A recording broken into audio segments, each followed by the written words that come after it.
Welcome back, Us TV viewers. This time I am going to do my talk in English. This is again one of my works during my master's studies at UWM. Let's start, and please do not forget to subscribe to my channel. Let's get started. This is about Lycopene production.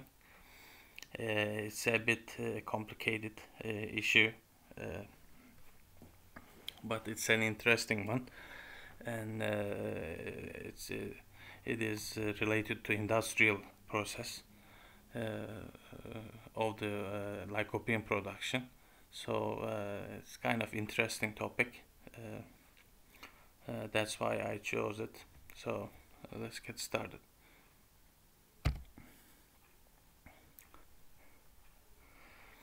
So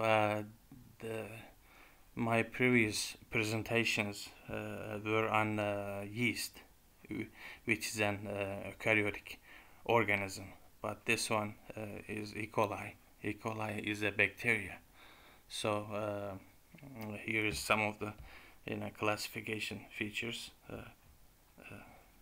So as you see, is bacteria belonging to protobacteria and belonging to Enterobacteriaceae in genus Escherichia, and therefore is called E. coli. That's the binomial name,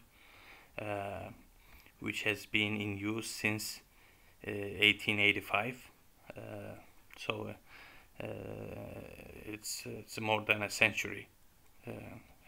This organism has been known. Let's continue. What is lycopene? As you guess, it's the stuff in tomatoes. It's a long molecule, as you see here. It's a long chain of carbons. The empirical formula says around it has 40 carbons and 56 hydrogen. Molecular weight is around 536.85. Lycopene is an open chain unsaturated carotenoid that imparts red color to tomatoes, guava, rosehip, watermelon, and pink grapefruit. Lycopene is a proven antioxidant in the body. Lycopene is deposited in the liver, lungs, prostate, gland, colon, and skin. Its concentration in body tissues tends to be higher than all other carotenoids. So it has some medical significance. That's why it's important. Lycopene is associated with the reduced risk of macular degenerative disease. That's a disease. That's a disease of the eye, as you know. Serum lipid oxidation and cancers of the lung, bladder, cervix, and skin. It's an antioxidant. It's important. Let's continue. Studies are underway to investigate other potential benefits of lycopene and lycopene's possible role in the fight against cancers of the digestive tract, breast, and prostate cancer. So it's an important molecule. It's an antioxidant, and it helps your body fight cancer. So that's why it's important. That's why scientists are trying to produce it rather easier and faster. Continue. So this is the carotenoid biosynthetic pathway. So as you see, it's a 40 carbon molecule. So you start with 2 carbon, acetyl coenzyme A, and then 5 carbon, 10 carbon, 15, 20, and then it kind of doubles the carbon, and some modifications follow, and then you see lycopene here, and then continues as carotenoids and xanthophylls, etc. So and on the way health, actually you see the chlorophyll production. So it's an important pathway in plants. Let's continue. Lycopene production. Carotenoid biosynthesis has made progress in bacteria, fungi, and plants. A few of the 600 carotenoids are used industrially. The cyclic carotenoid lycopene, bicyclic carotenoid beta-carotene, and oxygenated bicyclic carotenoids xanthan, xanthan and astaxanthin. Excuse my English here, it's tough to pronounce these words. Are used as food colorants, as we see, especially people love birthday cakes these days, and all these colorings pretty much come from these molecules, lycopene molecules. They are little, variations of these molecules. Animal feed additives, and in pharmaceuticals and cosmetics. As you see, there's a great place for the use of lycopene in the industry. Interest for the production of carotenoids has led to metabolic pathway engineering. So there's a demand out there for lycopene. So that's why the bioengineers or the metabolic engineers are looking ways to find an easier way to synthesize these molecules.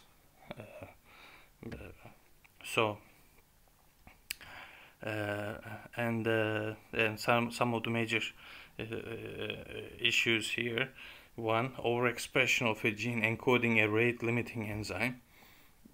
That's one way. Remember my previous videos. Overexpression is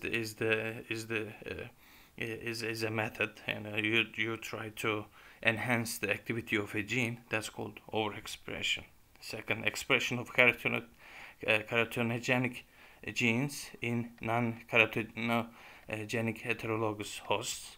You kind of change the host, and there is another way. Increase of the carbon flux into the carotenoid biosynthetic pathway. You basically feed the pathway with more carbon. Like I said, it starts with 2 carbon acetyl CoA, so you feed the carbon pathway, and therefore you get more product out of it. 4. Combination of genes and modifications of catalytic activities in order to improve and modify carotenoid biosynthetic pathways. So I think this is the important part regarding this talk. A combination of genes. As you see, it's a long process, and there are many genes involved in the process. So I think this this paper is looking into that. Let's continue. Metabolic precursors. The precursor metabolites are intermediate molecules in catabolic and anabolic pathways that can be either oxidized to generate ATP or can be used to synthesize macromolecular subunits such as amino acids, lipids, and nucleotides. Like I said, these are intermediate products that lead to the synthesis of the molecule of interest. So you have to have these in hand in order to have a successful production. These are called precursor metabolites. So now we are getting into some specific models regarding the synthesis. A stoichiometric model of metabolism is used to describe the balance of metabolic reactions during steady state growth of E. coli on glucose or metabolic intermediates and mineral salts. The model incorporates reversible and irreversible reactions and metabolites from several metabolic databases for the biosynthesis of the macromolecular precursors, coenzymes, and prosthetic groups necessary for synthesis of all cellular macromolecules. So it's a kind of a systematic approach. You're just kind of thinking all the genes to modulate a product plan, so that, you know, delete this gene or enhance this gene, and you know, so that you can have a better product. Correlations are used to calculate the drain of precursors to macromolecules, coenzymes, and prosthetic groups. Think of this as a assembly line. Imagine this is a factory, this is a product, and in factories you have to have the parts ready. So this is no different than that. So you have to have the parts to synthesize the lycopene. It doesn't matter. So remember the precursor metabolites, and you have to have the optimal design. This is an assembly. So that's why you think of like that. Energy requirements are included in the model. Like I said, this is an assembly line, so you have to think about energy as well. The model predicts experimentally determined metabolic fluxes. So the ins and outs of the, you know, reaction, what's going in, what's going out. So this is you know, you have to make predictions. You have to plan the production, you know, in other way. In addition, the model predicts the genetic and metabolic regulations under different conditions. So this is overall you know, summary of the stoichiometric model. And another topic, distant genes, regulatory targets affect metabolites. So this is, remember, this study is carried on bacteria. So these studies are carried on bacteria. So the bacterial regulation is a bit different than eukaryotic regulation.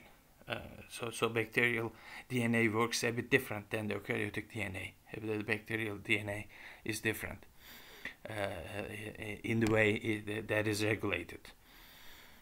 So distant genes affecting a metabolic phenotype or challenging to identify. Models are not so effective for such genes because complex nonlinear kinetic and regulatory interactions, varying genetic backgrounds, and cultural conditions raises challenges.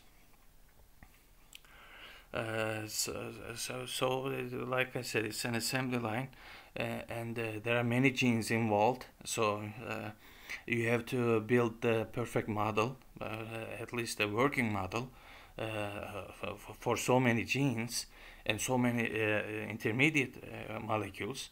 You know, you have to consider the energy, consider the precursor metabolites, and other regulatory, you know, interactions. So there's lots on the table to figure out.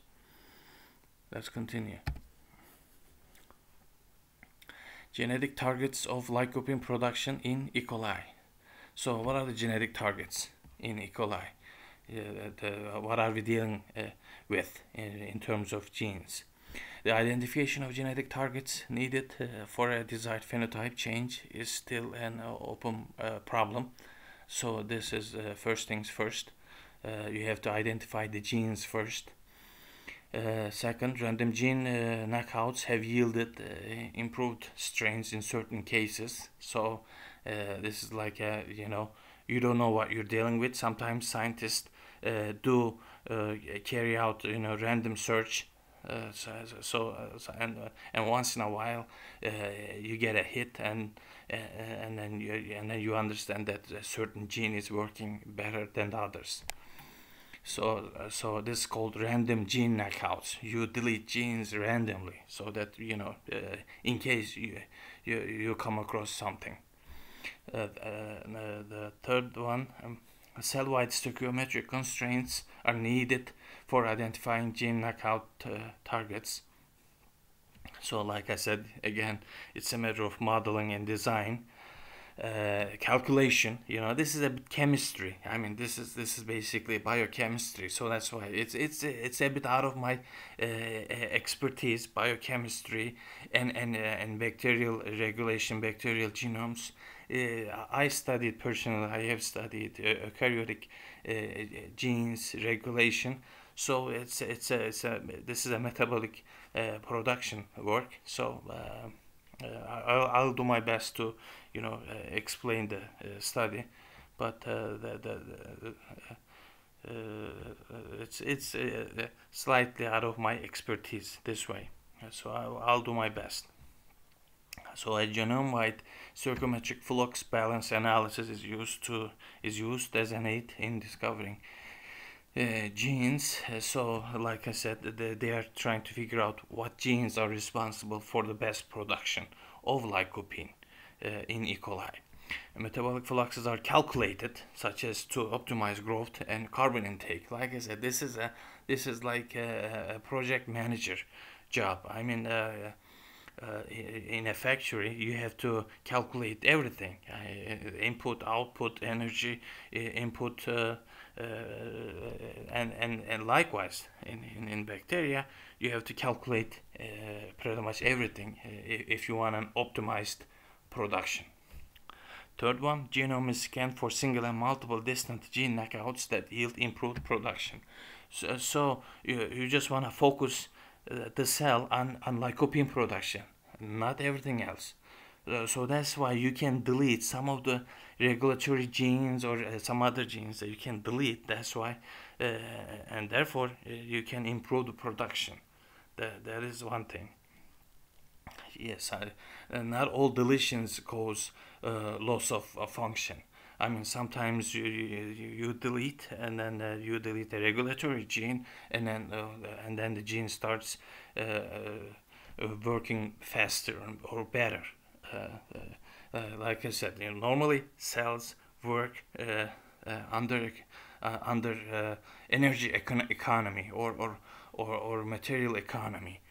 But this is a production. Remember, this is a production. You're gonna feed the pathway, so you're not worried about economy in terms of lycopene production. Yeah, as long as you feed the pathway with the right molecules and products, you just want the perfect system. So that's why they are scanning the genome for some deletions and other combinations, etc. Let's continue. So, like I said, this is a recombinant cell lycopene pathway project. So you have the chromosome-based bacterial genes here, and then you have some of the additional genes. Excuse me. You have some additional genes on plasmid, so that you have the best optimal lycopene production. So it's a combination of plasmid-based genes and the chromosome-based genes. You will remember plasmid from my earlier videos. Let's continue. So systematic identification of lycopene production target genes. So again, the authors here, they wanted to follow a systematic approach to the lycopene production. Again, it's based on a global stoichiometric analysis. It's based on calculation, in other words. Second, applied to increase the lycopene production in recombinant strains of E. coli. So you do the math and apply to E. coli. For example, non-mevalonate pathway was investigated in recombinant cells expressing the CRT-EBI operon to encode for the polymerization of lycopene. Again, to pre-engineered strain contained chromosomal overexpressions of DXX, IDI, and ISP FT5 linear regulation. So there were some work that was done earlier, the previous work. So I think they wanted to get help from those strains, from those pre-engineered strains as well. So the aim is to investigate genome-wide gene knockout targets. So we are talking about maybe 100 genes or else. So they want to modify the E. coli only to the lycopene production. So that's why they are investigating this as a genome. Let's continue. So like I said, this is a Transposon Library. It's a like this is a plasmid ampicillin, the gene here, kanamycin cassette. So they have some gene targets identified through combinatorial methods. They use this term occasionally, in this study. Often, actually, they use this term combinatorial methods. So they're trying combinations or different deletions. This is a hypothetical protein, another RSSB, two-component systems. It's a member of two-component system. Another, and again another hypothetical protein. Like I said, this is a kind of random work. The authors here may not know all the genes in detail regarding this work, this study, or the lycopene production. So at the end, it's a systematic approach, and then they want product, involving stoichiometry, kinetics, and regulation. In the end, this is all about lycopene production.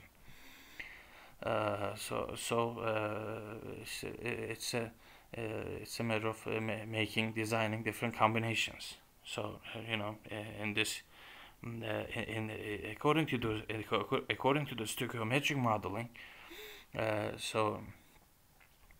for example, gene GDHA, it's glutamate dehydrogenase, ACE, that's pyruvate dehydrogenase, YTJC, that's phosphoglucomatase, and FTHF, that's formate dehydrogenase. You can pause the slide and inspect this better, but so it generally shows how they will design the combinations and so forth. Continue. So single and multiple stoichiometric gene deletions were designed. So total of 7, it says, were predicted. 7 genes were predicted to increase lycopene production through increasing the supply of precursors and cofactors that are important in the lycopene pathway. In the end, like I said, they have come to the conclusion, about these 7, combinations, 7 genes and gene combinations, and then they think it may work. So according to their model. So these 7 mutations, along with the parental strain, comprise the set of 8 systematically designed genotypes. So with the wild type or the parental strain, now they have 8 systematically designed genotypes. And let's continue. These are systematically designed genotypes. Let's continue. And these are these are regarding systematical deletions. Lycopene production was still below the stoichiometric maximum. So are there unknown kinetic or regulatory factors that are unaccounted for in the stoichiometric models? So are they something they are missing, in their model? The next step, is the global Transposon Library search in the background of pre-engineered parental strain. So they just want to look at the library of the previous works and to see if there's anything interesting. It's called Global Transposon Library. Transposons are jumping genes, so it's a kind of a toolbox. In other words, they will go back to the garage and search for more tools. In other words, continue. What's a transposon? What is a transposon? Transposons are sequences of DNA that can move around to different positions within the genome of a single cell, a process called transposition. They're called jumper genes. So they move around, in the genome. They move around in the genome of the same cell.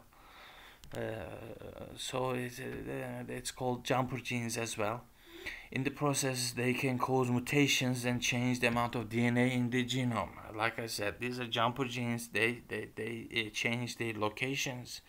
Thus, they can cause mutations, and it can cause some changes in the genome. Transposons are called jumping genes or mobile genetic elements. That's why, like I said, this is bacterial genome. It's a bit different than the eukaryotic genome. So it's important. Designing lycopene production in bacteria is different than the eukaryotic cell. For example, yeast. Let's continue. Here in the figure, it is shown DNA is a transposon, gene for transposon enzyme, another gene. And then, for example, in the process, transposon is, for example, there's a transposon here, and this gene is working properly. And then, if the transposon moves from this location to this location, now you have a disrupted gene. Like I said, so it's an automatic mutation. It's part of the bacterial genome. It's an automatic mutation. You have a transposon changing location within the genome and causing a mutation and disruption in the genome. And so this is chromosome. It's a transposon, and sometimes transposons jump to plasmids too. Like I said, plasmids. I tried to explain in my earlier videos. They serve as a extra chromosomal DNA that can move in between species. So a transposon in chromosome jumps to plasmid, and then now the gene is on plasmid, and then now it can transfer to another cell. So it can change. The movement of a transposon throughout the bacterial population. So this was within the cell. Now it's another. Now the gene is in another cell. This is one way that, for example, the antibacterial, resistance, genes move. One bacteria has the resistance gene, and then it jumps to another. It jumps out of chromosome into the plasmid, and then from plasmid to another bacteria, and then so on and so forth. And then at the end, you have all these antibiotic resistant genes all over the place. So the movement of a transposon throughout the bacterial population, it notes that transfer can be between bacteria belonging to a different genera, between gram-negative and gram-positive bacteria. So this is trans-species, contamination of genes. So for one specific, gene gets transferred into completely into a different bacteria. Well, let's continue. So it's actually, this is good to know. I mean, this is general information. This is good to know. Continue. Combinatorial identification of lycopene production genes. So again, they're still trying to identify the genes and their combinations. Screening of a transposon library on glucose plates identified 3 gene targets that correlated with lycopene overproduction. Like I said, they searched the library, transposon library, most probably on plasmids. So and then it looks like they have identified 3 gene targets.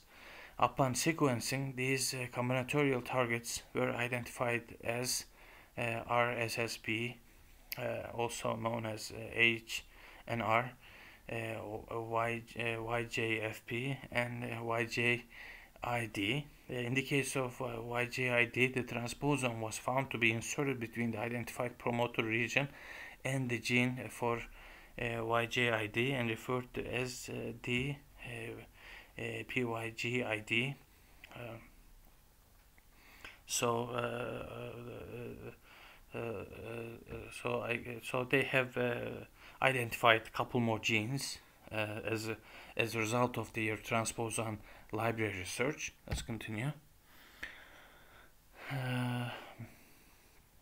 It shows the, I think, process. This transposon library here is shown. So you know, they have identified these ones, you know, YGID, RSB, RSSB, and YJFP.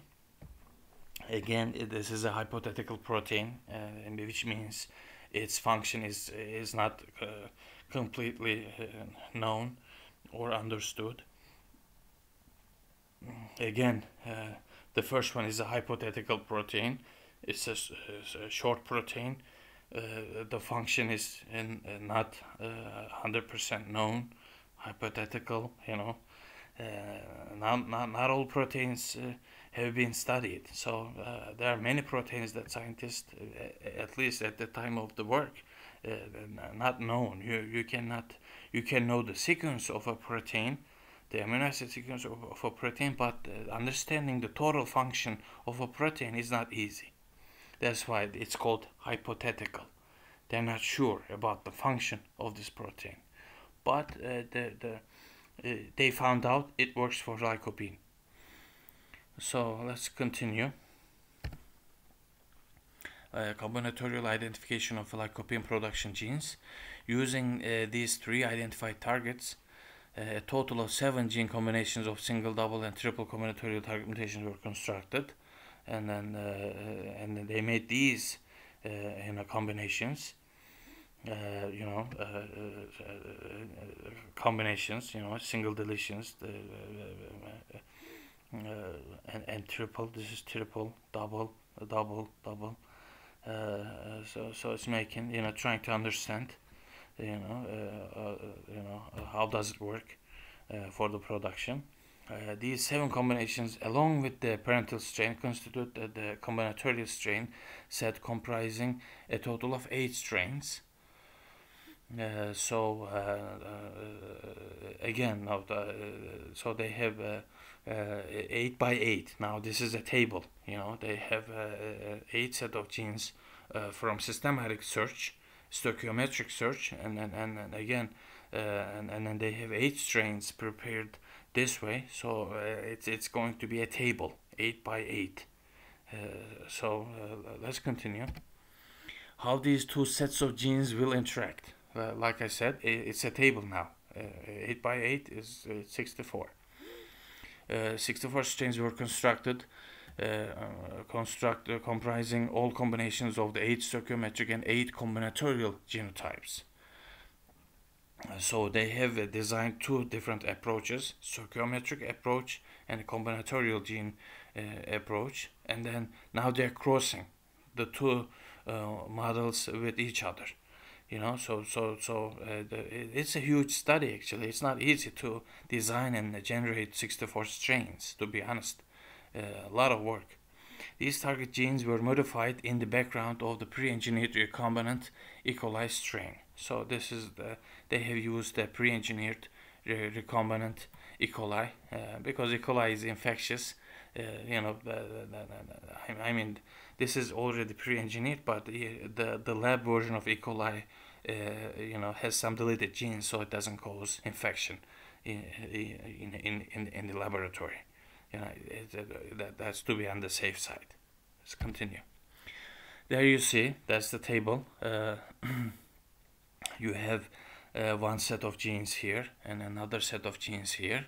Now you have the cross, you know, of all these combinations. That's a 64 combination table. And now you have 64 different modes of lycopene production. It's a good way. It's a good way to understand, because the production. You're talking about production here. I mean, lycopene is a healthy material. Is an antioxidant, and this is what they do to increase the production.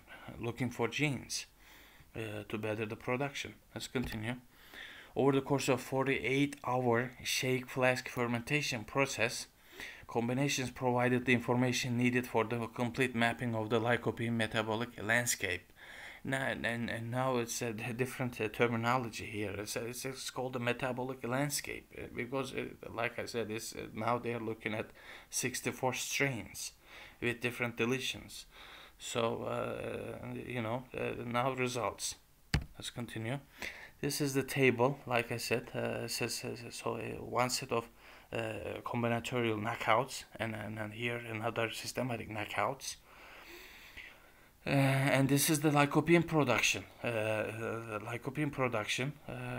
And you see some peaks, and some lows. It's the metabolic, you know, engineering landscape. To be honest, they are trying to reach the summit here. You know, they're trying to reach the summit. It looks like they have a combination. They have a winning combination. Let's continue. So top winning combinations: 11,000 ppm, milligram per gram dry cell weight. The first strain contains the DGDHA, DACE, DFD, HF genotype. So it's a triple mutant, which is a pure stoichiometric design strain. So this was based on calculation. Another one is shown here, triple mutant, which is created through the combination of stoichiometric and combinatorial targets. This is one of the products of the cross. So this is a combination of both stoichiometry and a combinatorial target system. So they have two peaks. This is one of the two of the peaks. Let's continue. Again, like this is one peak here between, you know, A, E, F, and just itself. This looks like this is the very end, the very corner, as you see, and this one here.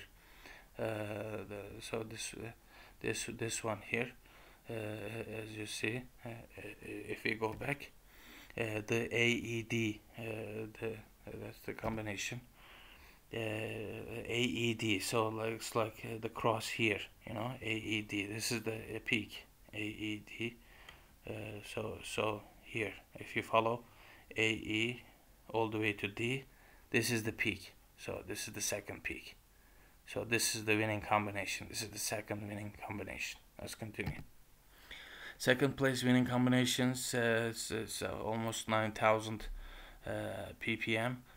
Several local maximum points are present with production levels ranging from 8,400 to 9,400 ppm.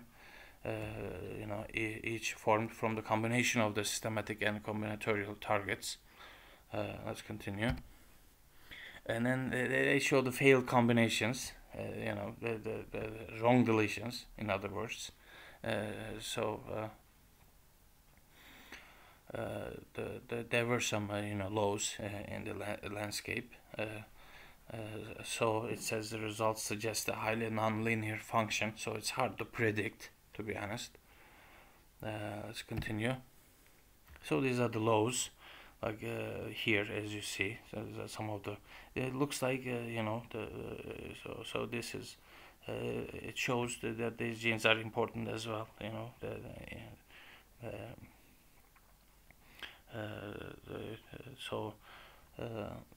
These are the undesired genes, I guess. Continue. Cluster analysis. So this is the kind of analysis section of the data, but I'm gonna be quick here. So it's kind of analysis section. I'm gonna pass quick these sections. So two distinct groups emerged for the two sets of gene targets. Let's continue. Clustering of the 8 stoichiometric knockout traits. So this is like remember there were two groups of genes, so this is kind of clustering within the groups. So this is within the group analysis. So based on the production, it's kind of so that they can fine tune the production.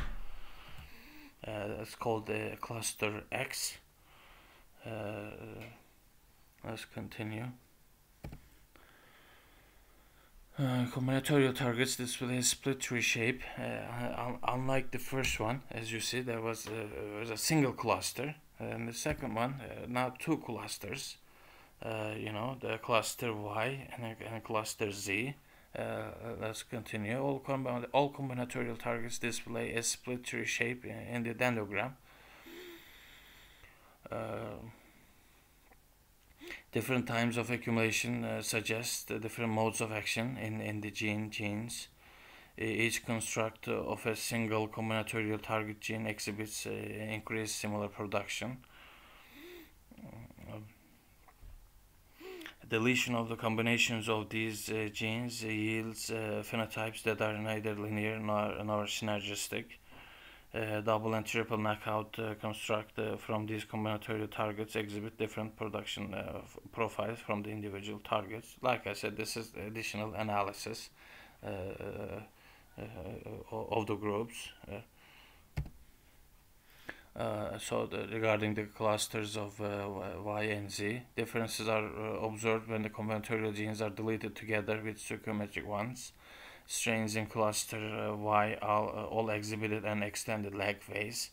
Strains in cluster Z do not possess a lag phase and exhibit a steady increase of lycopene production. So Z seems to be more successful. So cluster Z seems to be more successful. Like I said, this is like insider analysis.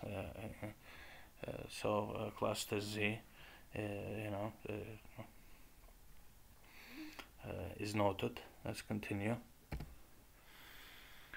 Relative production profiles for the three clusters. Remember, there were three clusters: X, Y, Z. Metabolic genes are targets.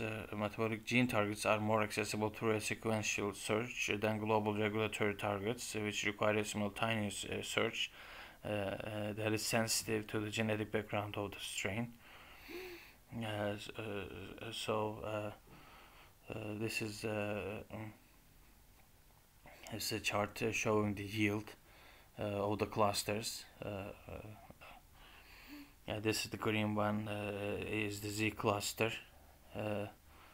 This is the X cluster. The navy one, navy blue, is the X cluster, and then the orange one is the Y cluster. It's a bit lower. The Y cluster is a bit lower, and then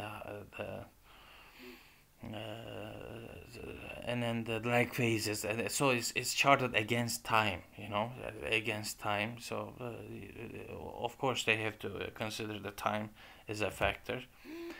So in the long run, it's important. It's important to analyze all the genes in the long run. So as you see, the axis axis in the long run, it's just showing an increase, and then the Z seems to be, at the peak. There are some peaks here, of course, the orange and the yellow ones, the Y and Z, have the peaks, but the Y, starts to decrease, starts to fall. So it's another thing to look at. So it's charted against time. Continue. So again, like I said, these are extra analysis, covariance analysis of the systematic targets. I'm just going to read covariance analysis of strains with given systematic targets. Systematic targets yields all positive values with many of the various backgrounds exhibiting a high covariance and thus correlation. This is, like I said, extra analysis section. This is I'm sure it will make more sense to people in the field. It's out of my expertise. I cannot say much in terms of these analysis, and it's the math part of the production. Covariance analysis. Let's continue. Covariance analysis of the combinatorial targets. Strains with a given combinatorial phenotype had both positive and negative covariances with other genotypes, which illustrate the lack of similarity between the combinatorial targets and within the different systematic targets. I think it's just to understand that how close the strains and genes work in terms of production. So it's looking for the correlation between their importance. Like I said, additional analysis regarding their combinations. Let's continue. Stacking effect, it's one of again another term. Stacking deletions of combinatorial target genes upon stoichiometric ones cause a decoupling of the stoichiometric logic. It's evident in analyzing the impact of the deletion of the RSSB or another combinatorial gene for the stoichiometric strains. So I think if you like this, I guess if you delete a triple mutant, the 3 genes or 4 genes in a row, I guess it alters the model, I guess. As they call it, the stacking effect. You're deleting 3 genes, 4 genes, so it changes the model drastically, I suppose. Let's continue. Performances of strains. To assess the production capacity of these mutants, fed batch cultivations were carried out in shake flasks and controlled bioreactors with a stage glucose feed. So they fed the cells with glucose to assess the production capacity. Now they have figured out, the genes, and now they wanna, I guess, max the capacity. Evaluate the production capacity. So they tested them in bioreactors. Again, optimized shake flask fermentations highlight the capability of the global maximum strains to produce upwards of 18,000 ppm. As you see, the numbers are going up. Global optimum strains. So and it shows the glucose feeding profile. Strains were also grown in 500 ml bioreactors with a similar glucose feeding profile and pH control, and showed enhanced lycopene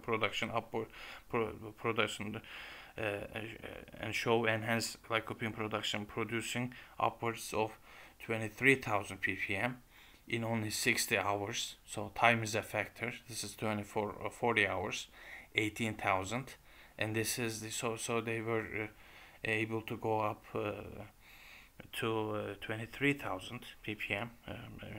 That's significant. So it seems to work. Overview and summary. Identification of multiple gene targets affecting a particular phenotype is an open problem. Strong nonlinear effects, lack of accurate models capturing genetic interactions, and ineffective search strategies are some of the hardships regarding these production models. So aim was to search combinations of rationally selected genes with combinatorial deletions, and therefore a number of strains were capable of producing upwards of 18,000 ppm. I mean, if any of you are in the industry, so this is a number. 18 milligram per gram dry cell weight, 18 milligram of lycopene in defined glucose medium using simple fed batch conditions. I mean, you're feeding the organism with glucose and getting lycopene. I mean, this is a good thing. So it's converting glucose into lycopene. What could it be? I mean, that doesn't get any better than that. This is nearly fourfold increase over the parental strain. Remember, they had a parental strain, pre-engineered strain. This is so at the end of the work, they have quadrupled the product, fourfold increase. Fourfold increase in the overall product output, and twofold increase over the pre-engineered parental strain. So let's make this straight. Fourfold increase over the parental strain and twofold increase against the pre-engineered parental strain. So there is this parent strain and the pre-engineered parental strain, and this is now their strains are successful, more successful, and almost 8.5 fold increase over recombinant wild type K12E. So this is some successful results. In the end, there are some successful results regarding lycopene production. Combinatorial gene targets have greater potential than stoichiometric ones as single knockout mutants. So this is one of their results. Summary. Combinatorial gene targets have greater potential than stoichiometric ones. Multiple knockouts of the combinatorial gene set led to deterioration. Multiple knockouts led to deterioration. Presence of many local maxima raises questions about sequential search strategies. Remember, there were two peaks. So it raises some questions. Study was limited to the effect of gene knockout only. It's a knockout. It was a knockout study. So maybe they are planning to do more, maybe regarding overexpression. Gene knockdown or overexpression adds on extra complexity in the engineering of overproducing strains.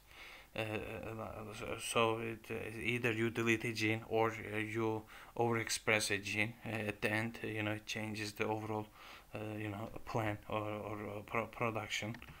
It adds to the complexity. Further drastic improvements of product overproduction phenotypes are possible. So they're predicting that this can get better. They can get more lycopene production if they make other improvements. So there is there's a future for more there's a space for improvement, for more lycopene production. Conclusion: high throughput screening methods combined with detailed cellular models will aid in efficient strain optimization. At the end, you want to optimize the strain. Combinatorial targets influencing global cellular function should be used at later stages in the strain improvement process to avoid selecting those with limited utility or incompatible modes of action. So it's like fine-tuning. They are talking about fine-tuning the production. Which deletions should be considered earlier, and then which ones should be considered later. And then they say combinatorial targets should be used at later stages.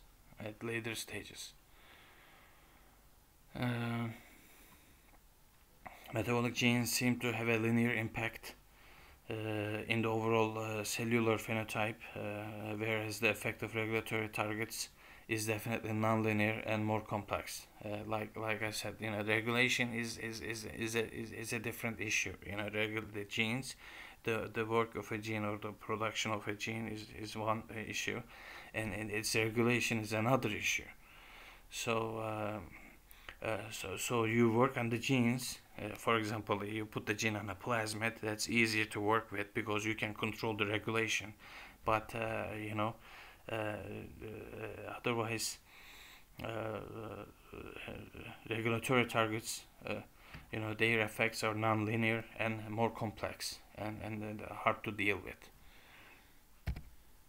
So discussion: can this be a reliable generic method for other biochemicals?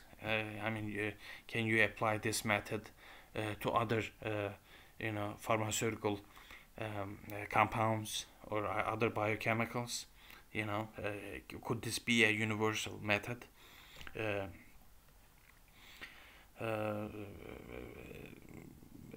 And then there's some questions regarding stable mutations. And like I said,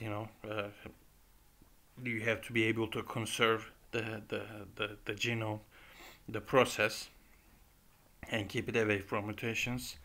At the end, is it a safe product? Again, this is going to be a medical product, or this is going to be used in the food industry. So, is it safe? That's important. A question to ask. And what is the highest record of overproduction for any given biochemical with similar methods? And then comparison, and then is there any records for similar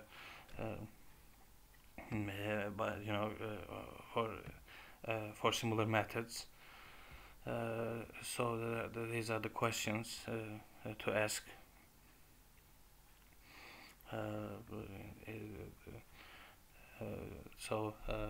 These are things to consider in the next phase of the project, I guess. Make some comparisons and look for other biochemicals and their production modes.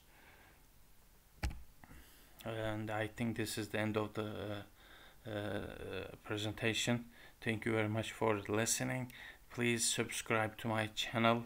I plan on doing more of these talks, whether it is in English or in Turkish. It doesn't matter, to be honest. As you see, I speak faster in English because it's hard to translate an English text into Turkish, and many of my presentations are in English, so I have to translate as I see on the computer. It doesn't matter. I can speak both in Turkish and in English, as you see and hear. Please subscribe to my channel. Thank you very much for listening. Thank you.